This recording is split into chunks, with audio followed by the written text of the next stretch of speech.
Vrou van God, wat dink jy moet 'n kind van God se hoogste doel in hierdie lewe wees? Dink mooi, jou lewensdoel as sy kind, jou geestelike doel as sy dogter. Miskien dink jy sommer dadelik liefde, miskien konstante gehoorsaamheid. Nou, al hierdie dinge is belangrike eienskappe wat ons as kinders van God moet hê. Maar die Bybel praat van 'n spesifieke doel. Ek wil amper sê 'n lewensdoel wat ek en jy moet nastreef. 2 Korintiërs 5 vers 9 in die Living Translation sê die volgende: So whether we are here in this body or away from this body, our goal is to please him. Our goal is to please him. Die Afrikaans van 2 Korintiërs 5 vers 9 sê ons streef in elk geval daarna, of ons nou ook al hier tuis is of nie, om hom tevrede te stel. Dit moet ons lewensdoel wees, om hom tevrede te stel.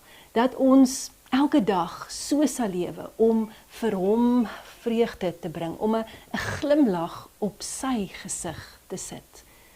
En daar's natuurlik soveel maniere om dit te doen. Ek en jy kan bloot net tyd maak vir hom.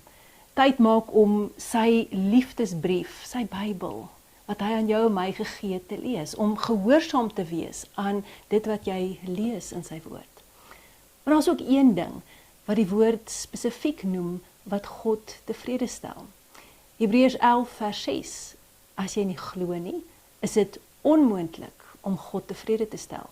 Wie tot God wil nader, moet glo dat hy werklik daar is en dat hy die wat na hom soek beloon. Geloof. Geloof in God stel hom tevrede. Geloof in hom eer hom. Geloof is dit wat God se hart aanraak en wat sy hand in beweging bring oor jou lewe. Ons weet ook dat geloof kom deur die hoor van die woord, Romeine 10 vers 17. So hoe meer tyd jy in die woord van God spandeer, hoe meer gaan jou geloof groei. Maar die woord sê ook dat geloof sonder werke is dood. Met ander woorde, werke bewys dat jy glo. So, vrou van God, lees vandag jou woord. Lees dit met 'n verwagting dat dit 'n verskil gaan maak in die groei van jou geloof.